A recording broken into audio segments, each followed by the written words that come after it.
It is early morning in the Highlands. The blaring sounds of the cicadas mark the start of the day, just like a wild alarm clock. The gibbons are calling in the distance, vocalizing their loud songs. In this way, they define the area of their territory.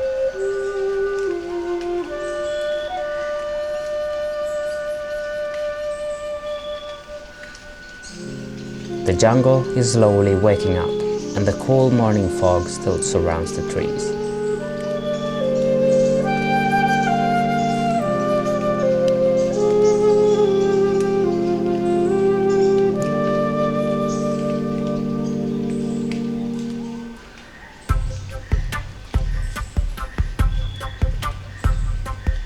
Getting to this part of the country is not an easy task. The way is long, harsh, and bumpy to say the least. Slippery mud or rocks are the most common road surfaces, and they constantly challenge the powerful 4x4 cars that dare to drive on them.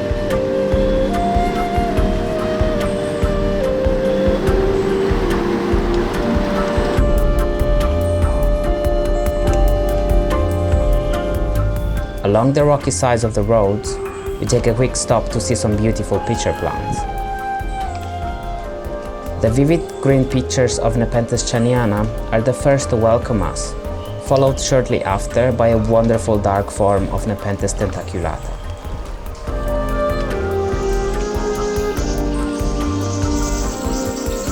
We proceed towards a remote area in the mountains. The owner of this land kindly asked me not to disclose its location for conservation concerns.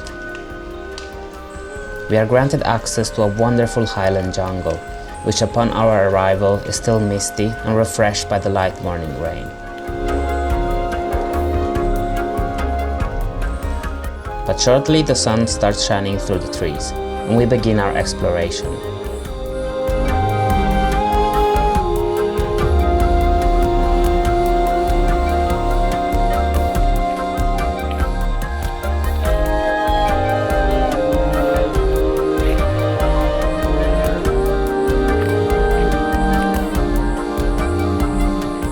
This place is like a fairy tale forest. All around us are thriving trees covered in thick mosses and a vast array of plants, ferns and flowers, often growing together in beautiful small compositions.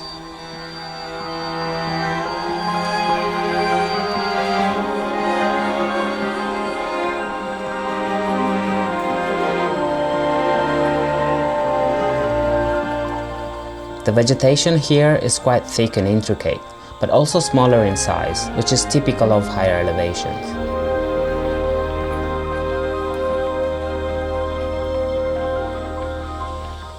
The mosses are incredibly diverse and are found in many different forms.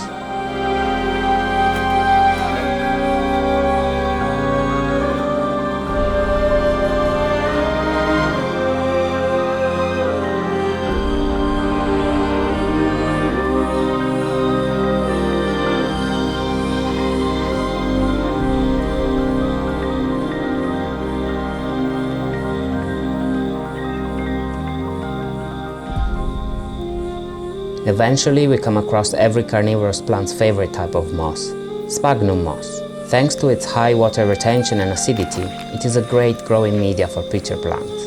Many areas of the ground are covered by it, and often this means pitcher plants' habitat.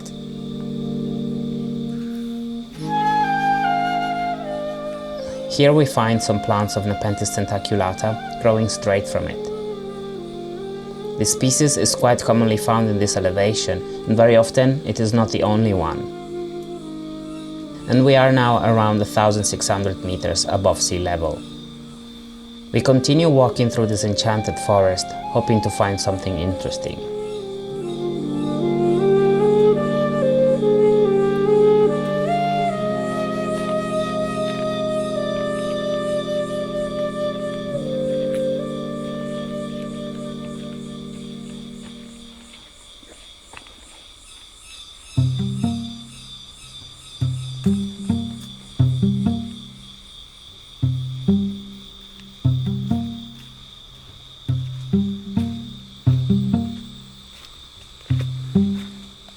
Fluffy heads of sphagnum moss are popping out of the ground nearly everywhere.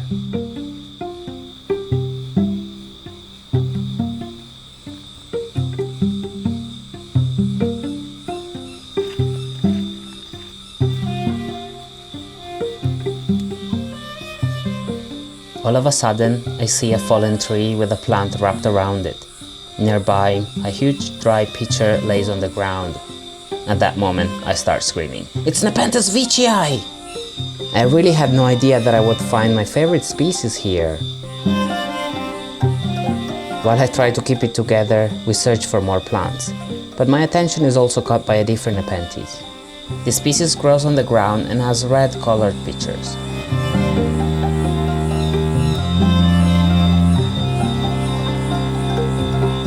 The shape reminds me of a plant that I've seen before, Nepenthes rainbow-ortiana, which is more commonly found in the lowlands.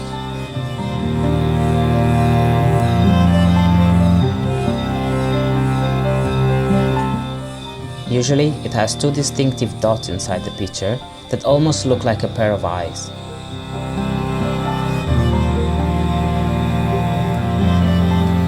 In this population, many plants didn't have the dots, but some did as well, which made me think that it is probably a highland form of Nepenthes rainbow-ortiana, but I'm not sure. Our eyes move from the ground towards the sky. We start spotting adult plants of Nepenthes veitchii climbing on the bigger trees. A fallen tree allows me to get a closer look at this incredible species. I am in front of a huge plant with multiple growth points. The vines are growing in all directions since they no longer have the support of the tree. The pitchers are tubby and have a pinkish red coloration.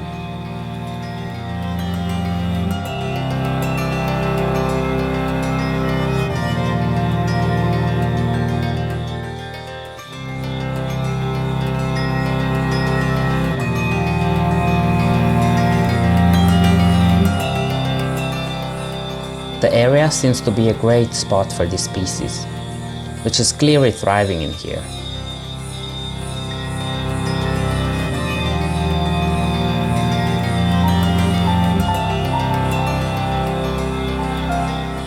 The shape of the pitchers, but also of the leaves, seems to be quite different than the form we saw previously on top of Mount Santubong. That is why veitchii is usually divided into lowland and highland forms.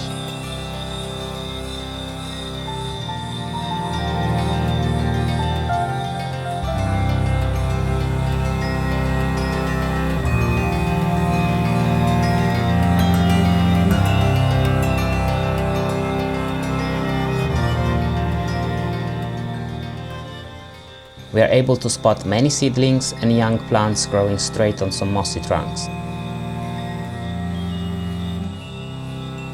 There is a crazy variation of colors, although pink and green seem to be the prevalent combinations. While I am immersed in observing the plants, my girlfriend notices something on the ground. At first I can't see anything, but then I see something moving. A beautiful Bornean horned frog, which was well mimetized between the ground leaves. That was quite a rare encounter. We leave the frog in peace and I continue to look up to spot more plants.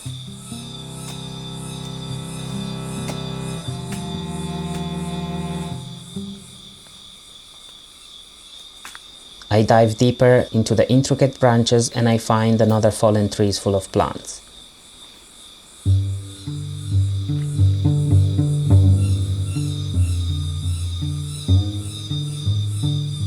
Despite being no longer high up, these plants continue to grow closer to the ground without problems, and they all seem quite healthy.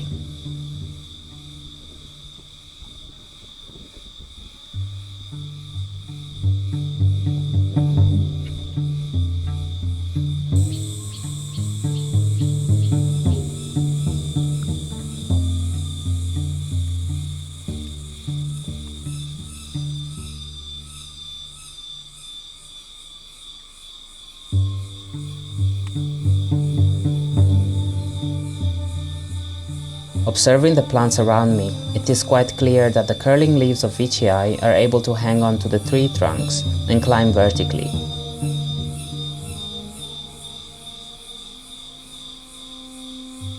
As much as I was trying to see where the roots are growing, I couldn't see the starting points of the plants. Their roots must be well concealed under the thick moss that covers the trees. Most of the plants that I see have plain colors, but at some point I come across a beautiful striped form, which has also a much more elongated body than the other pictures.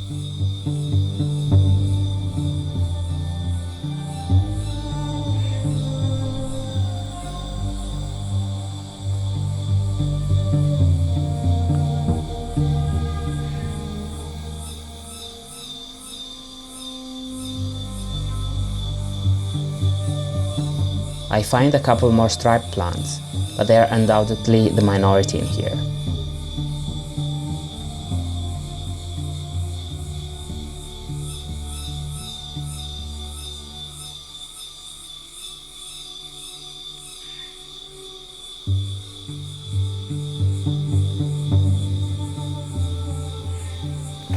As we continue our exploration, I end up in a little opening within the forest.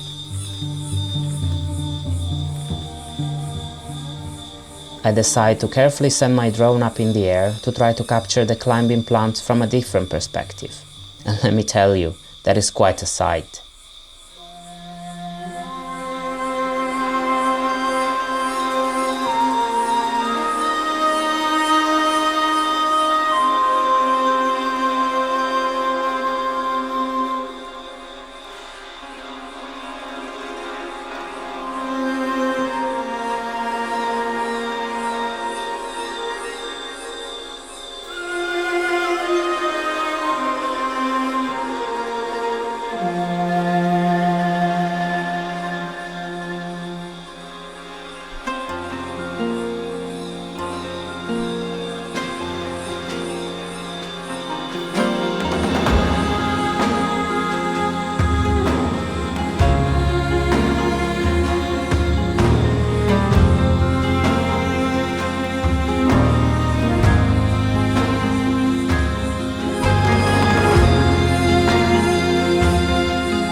Our time in this wonderful forest comes to an end, but this vast area has still many hidden gems to be discovered.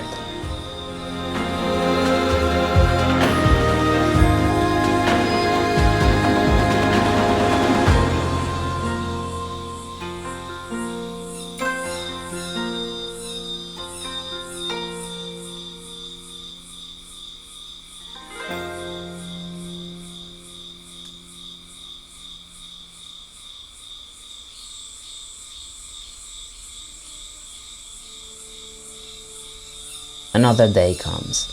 The morning fog still wraps its arm around the awakening forest, while we start our next stretch of the journey. While driving along one of the highland roads, we end up in a cleared opening among the mountains. We decide to stop to have a short exploration. Here, we are welcomed by a wonderful forest, rich in red-colored moss. Quite quickly, the first Nepenthes appear.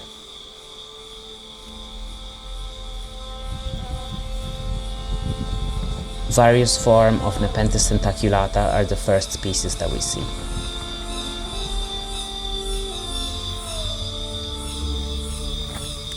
And then, another Bornean icon appears, Nepenthes mollis. This forest is much more intricate and many vines and branches are blocking the way. But we want to make the most of our short time here, so we decide to dive deeper. More plants of Nepenthes mollis are found in between the vegetation, but reaching them is harder than we thought.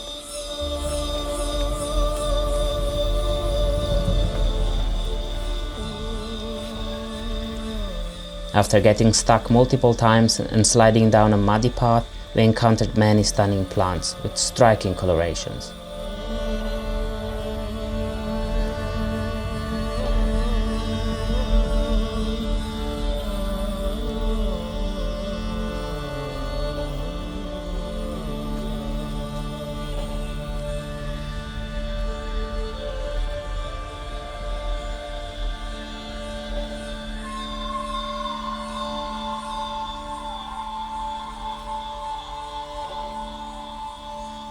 Unfortunately, we didn't have the opportunity to further explore the area.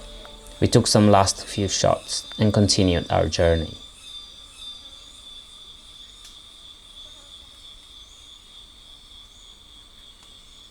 Our short time in this area of the country was truly a blessing. We fell in love with these incredible fairy tale forests and became much more aware of how fragile these ecosystems are. Logging, poaching, and the fast pace of deforestation are always a threat to them.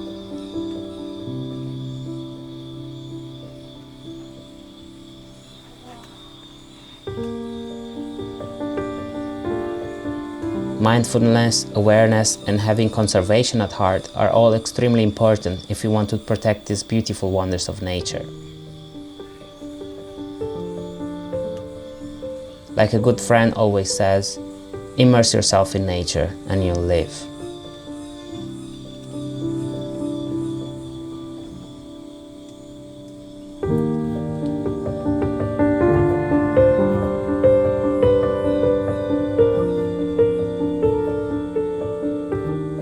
Thank you so much for watching.